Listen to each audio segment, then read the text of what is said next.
Ito na yung TV, naka-standby power light siya. Ayan o.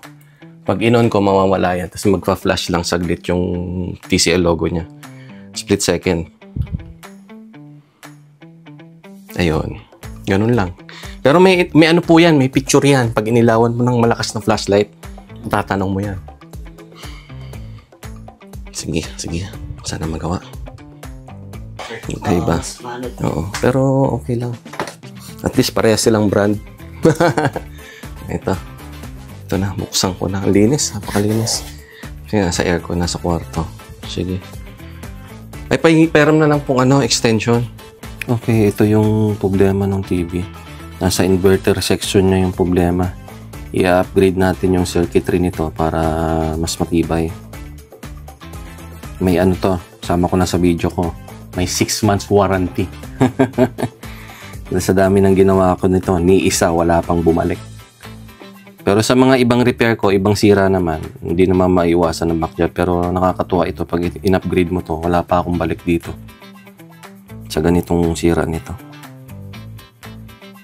TCL 65 inches, inverter problems. I-upgrade natin yung circuitry niya para mas matibay.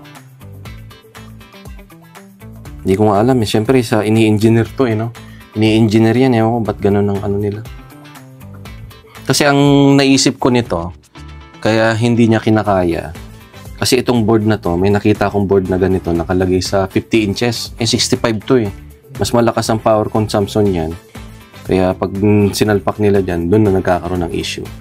Dapat in-upgrade nila, hindi nila in-upgrade yung circuit. Kaya ngayon, i-upgrade natin para mas kayanin niya yung current na papasok dun sa power ng backlight. Sige. Ito na, okay na. Nakabit ko na yung power supply.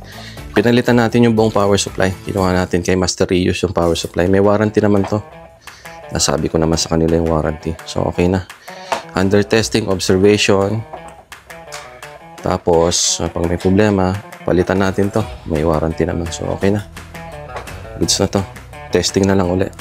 Gamitin na lang normally. Thank you. Okay na. Successful yung repair natin. Well, pinalitan lang naman ng power supply na.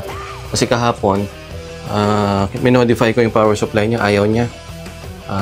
Biglang nagulat yata yung power supply kaya tumirik.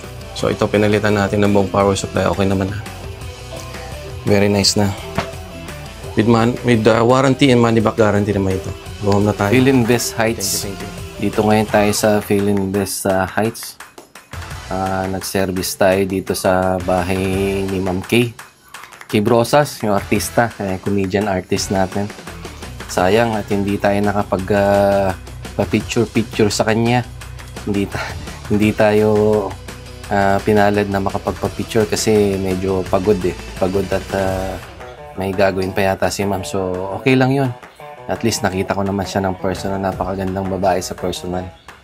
Sayang nga lang at di tayo nakapagpa-autograph at hindi natin nakamayan. Well, nirespeto naman natin ang privacy ng mga artista natin kasi syempre mga tao yung mga yan. Okay? Ayun ulit.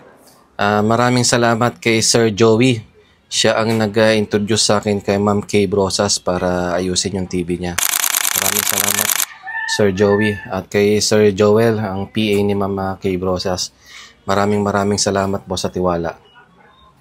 Kung may ganito po kayong sira ng TV o kahit ano pang sira ng TV, message nyo lang po ako sa messenger ko. Nagsiservice po ako around Metro Manila and nearby areas. Maraming salamat po. God bless us all. Thank you.